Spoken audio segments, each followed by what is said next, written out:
Westermans here with a ESAB A2 tractor with a PEK control. Just a quick function test. Make sure it's working as it should do. Plates that we've got is a little bit on the thin side, but it's proving what we need to. Comes with a LAF 631 power source, which is optional as we do have bigger power sources if required. More details on this machine can be seen on westermans.com. Also a range of other SubArc tractors from Lincoln LT7.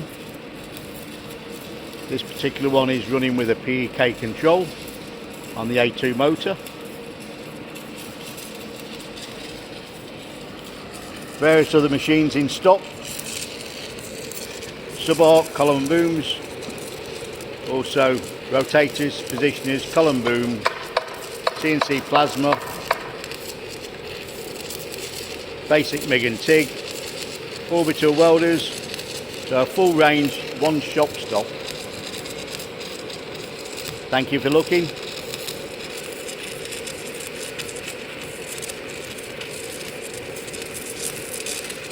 I'll just wait till the end and then I'll turn this off.